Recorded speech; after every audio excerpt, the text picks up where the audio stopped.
जय श्री नारायण भक्तों, नमस्कार। आप सभी का स्वागत है आपके अपने YouTube चैनल भक्ति सागर पर। उम्मीद करती हूँ आप सभी स्वस्थ होंगे, मस्त होंगे और भगवान श्री हरि नारायण की कृपा आप सभी पर सदैव बनी रहे, यही मैं कामना करती हूँ। तो भक्तों, आज की इस खास वीडियो में मैं आपको सुनाने जा रही हूँ फाल्गुन मास की अत्यंत पुण्यदायी जया एकादशी की पवित्र व्रत कथा।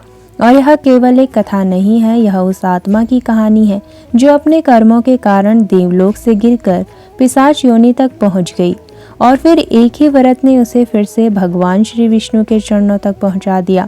तो भक्तों, कथा आरंभ करने से पहले अपने मन को एकाग्र कीजिए, भगवान श्री हरि नारायण का स्मरण कीजिए और इस कथा को अंत तक जरूर सुनिएगा। उससे पहले अगर आप हमारे चैनल पर नए हैं और अगर आपको कथा पसंद आती है तो हमारे चैनल को अभी सब्सक्राइब कर लीजिए, साथ ही बेल आइकन दबाना न भूलिएगा। तो भक्तों, शास्त्रों में कहा गया है जो मनुष्य जया एकादशी का व्रत करता है वह भूत, प्रेत, पिशाच इन सभी योनियों से मुक्त हो जाता है। तो चलिए पूरी श्रद्धा, ध्यान और शांति के साथ इस दिव्य कथा को सुनते हैं। तो भक्तों, जया एकादशी का व्रत मुख्य उद्देश्य यही है, भय से मुक्ति, पापों का नाश और मोक्ष की प्राप्ति। और यह एकादशी विशेष रूप से उन लोगों के लिए बताई गई है जो जाने अनजाने में गलत कर्म कर बैठते हैं और बाद में उनको पश्चाताप होता है। तो भगवान विष्णु ने स्वयं कहा है, जया एकादशी मेरे हृदय के अत्यंत निकट है। कथा का प्रारंभ होता है प्राचीन समय की बात है, जब धर्मराज युधिष्ठिर भगवान श्री कृष्ण से पूछते हैं, हे मधुसूदन, फाल्गुन मास के शुक्ल पक्ष की एकादशी का नाम क्या है और इस व्रत से मनुष्य को कौन सा फल प्राप्त होता है। तब भगवान श्री कृष्ण गंभीर स्वर में उत्तर देते हैं, हे राजन, इस एकादशी का नाम जया एकादशी है। अब मैं तुम्हें इसकी अद्भुत और मोक्षदायिनी कथा सुनाता हूँ।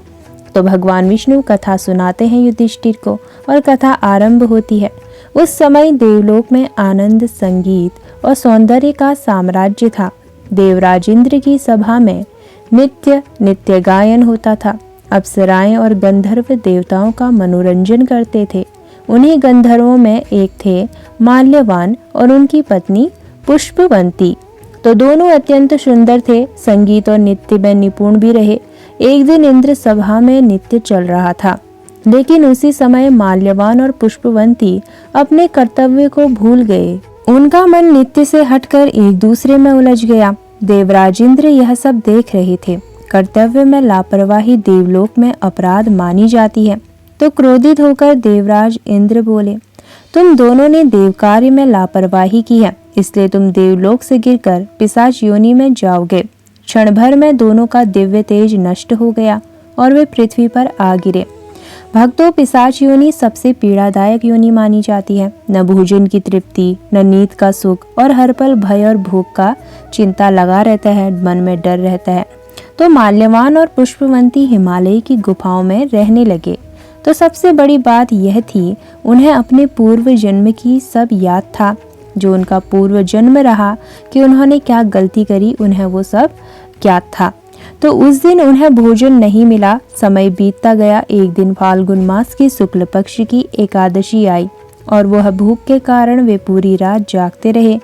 तो अनजाने में उन्होंने निर्जल जया एकादशी व्रत कर लिया। देखते देखते रात बीत गई और जैसे ही सूर्य की पहली किरण पृथ्वी पर पड़ी, एक अद्भुत चमत्कार हुआ। दोनों के पिशाच शरीर नष्ट हो गए, उनका दिव्य स्वरूप प्रकट हो गया और वह फिर से गंधर्व और अप्सरा के रूप में बदल गए। आकाश से पुष्पों की वर्षा होने लगी, दिव्य वाणी गूंज उठी। भगवान श्री विष्णु की कृपा से वे दोनों अपने पापों से मुक्त हो चुके थे और थोड़ी ही देर में वे पुनः देवलोक को प्रस्थान कर गए। कथा समाप्त करके भगवान श्री कृष्ण ने कहा, हे युधिष्ठिर, इसी कारण इस एकादशी का नाम जया एकादशी है और जो मनुष्य श्रद्धा और नियम पूर्वक इस व्रत को करता है वह कभी भी पिशाच, प्रेत या भूत योनि को प्राप्त नहीं होता। उसके समस्त पाप नष्ट हो जाते हैं और अंत में उसे वैकुंठ की प्राप्ति होती है। धर्मराज युधिष्ठिर जया एकादशी की इस अद्भुत कथा को सुनकर अत्यंत भावविभोर हो गए। उनके नेत्रों से भक्ति के आंसू बहने लगे। उन्होंने हाथ जोड़कर भगवान श्री कृष्ण को प्रणाम किया और कहा, हे प्रभु, आपने मुझ पर महान कृपा की है।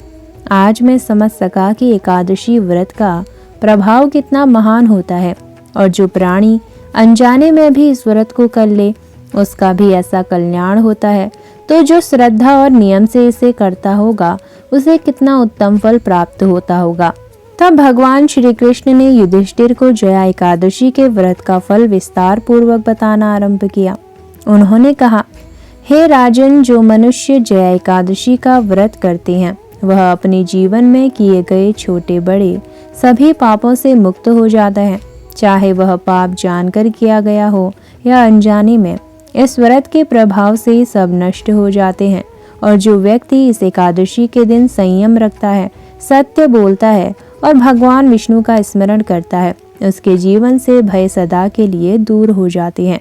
भगवान श्री कृष्ण ने आगे कहा, हे युधिष्ठिर, संसार में अनेक प्राणी ऐसे होते हैं जो अपने कर्मों के कारण दुख भोगते हैं, और कोई रोग से पीड़ित होता है, कोई दरिद्रता से, तो कोई भय और अशांति से। जया एकादशी का व्रत उन सब कष्टों को शांत करने वाला है। इस व्रत से मनुष्य को न केवल इस लोक में सुख मिलता है बल्कि परलोक में भी उत्तम गति प्राप्त होती है। उन्होंने यह भी कहा, जो स्त्री श्रद्धा से इस व्रत को करती है उसका वैवाहिक जीवन सुखमय होता है, और जो पुरुष इस व्रत को करता है उसके घर में धन, धान्य और शांति बनी रहती है। संतानहीन दंपति यदि नियम पूर्वक जया एकादशी का व्रत करें तो भगवान विष्णु की कृपा से उन्हें संतान सुख भी प्राप्त होता है। इसके बाद भगवान श्री कृष्ण ने व्रत की मर्यादा का वर्णन किया। उन्होंने कहा, हे राजन, जया एकादशी के दिन मनुष्य को प्रातःकाल उठकर स्नान करना चाहिए, स्वच्छ वस्त्र धारण करके भगवान श्री विष्णु का ध्यान करना चाहिए। इस दिन अन्न का त्याग करना चाहिए और यथाशक्ति उपवास रखना चाहिए। जो पूर्ण उपवास न कर सके वह फलाहार कर सकता है, परंतु अन्न का सेवन बिल्कुल भी नहीं करना चाहिए। एकादशी के दिन क्रोध, झूठ, छल, निंदा और हिंसा से दूर रहना चाहिए और मन, वचन और कर्म से शुद्ध रहकर भगवान विष्णु का नाम स्मरण करना चाहिए। तो रात्रि में जागरण करना अत्यंत पुण्यदायक माना जाता है। जो भक्त रात्रि में जागरण करके हरि नाम का कीर्तन करता है उसके लिए मोक्ष का मार्ग खुल जाता है। भगवान श्री कृष्ण ने यह भी कहा, हे युधिष्ठिर, जया एकादशी का व्रत करने वाला मनुष्य कभी भी भूत, प्रेत, पिशाच या किसी भी निम्न योनि में जन्म नहीं लेता। मृत्यु के बाद उसे विष्णु लोक की प्राप्ति होती है और अंत में वह मेरे धाम को प्राप्त होता है। यह सब सुनकर धर्मराज युधिष्ठिर का हृदय कृतज्ञता से भर गया। उन्होंने निश्चय किया कि वे स्वयं इस व्रत को करेंगे और अपने राज्य की प्रजा को भी इस व्रत का महत्व बताएंगे ताकि अधिक से अधिक लोग इसका पुण्य प्राप्त कर सके। भगवान श्री कृष्ण ने अंत में कहा, हे राजन, जो मनुष्य श्रद्धा से इस कथा को सुनता है या पढ़ता है उसे भी जया एकादशी व्रत के समान पुण्य प्राप्त होता है। इसलिए इस कथा को दूसरों तक पहुंचाना भी महान पुण्य का कार्य है। यह कहकर भगवान श्री कृष्ण भी मौन हो गए। धर्मराज युधिष्ठिर ने पुनः भगवान को प्रणाम किया और अपने मन में जया एकादशी व्रत का दृढ़ संकल्प लिया।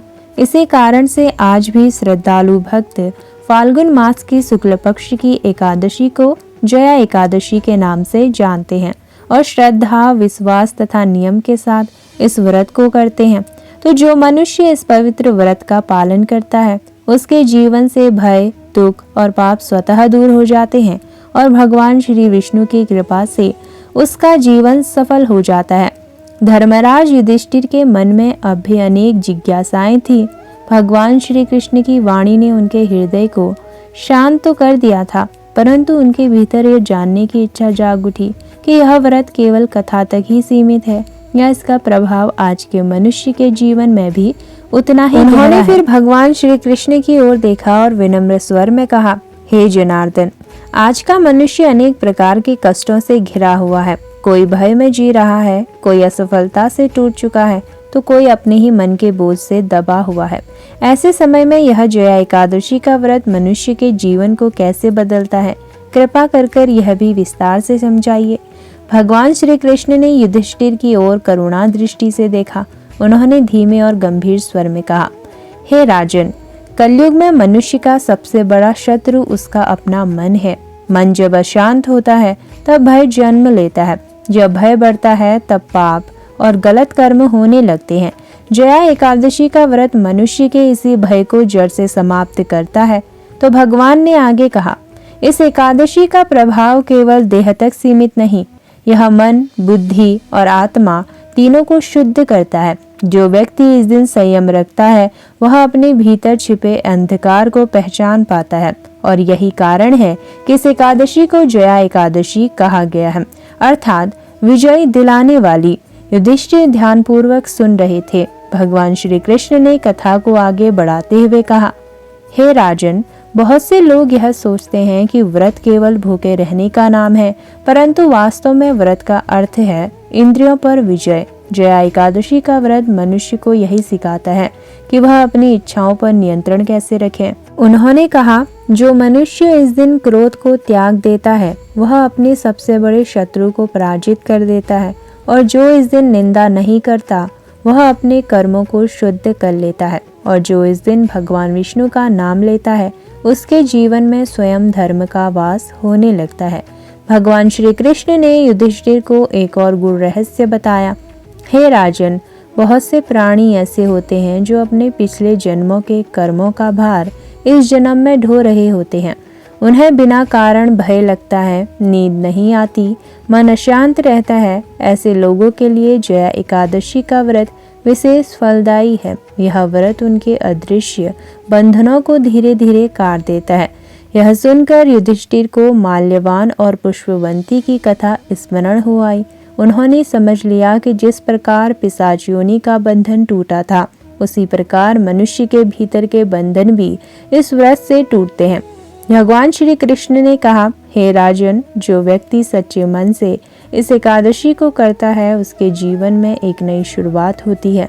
उसके भीतर साहस जन्म लेता है, जहाँ भय नष्ट हो जाता है और वह धर्म के मार्ग पर आगे बढ़ने लगते हैं। यही इस व्रत की वास्तविक विजय है। यह बात सुनकर युधिष्ठिर का मुखमंडल अब शांत था। उनके मन में यह दृढ़ विश्वास जाग चुका था कि जया एकादशी केवल एक तिथि नहीं बल्कि आत्मा को जागृत करने का एक दिव्य अवसर है।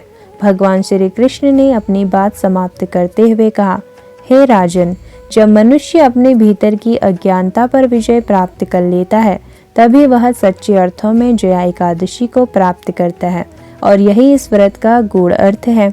युधिष्ठिर ने सिर झुकाकर भगवान श्री कृष्ण को प्रणाम किया।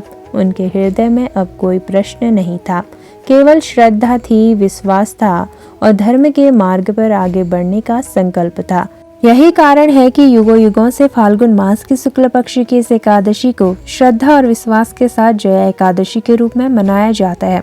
यह एकादशी मनुष्य को यह स्मरण कराती है कि चाहे पाप कितना भी बड़ा क्यों न हो, यदि मन में पश्चाताप और हृदय में भगवान का नाम हो तो उद्धार निश्चित है।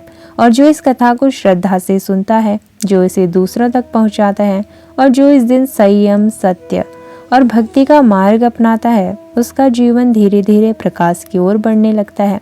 अंत में यही कहा गया है कि जया एकादशी केवल एक तिथि नहीं बल्कि आत्मा की विजय का पर्व है।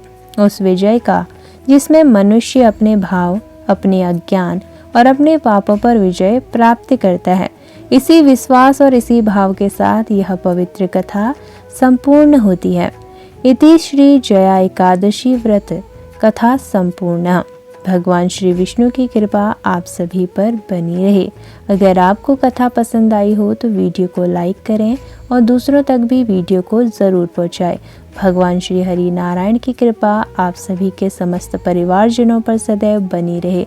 तो फिर मिलते हैं अगली नई कथा में नई जानकारी के साथ। आप सभी को जया एकादशी की हार्दिक शुभकामनाएं।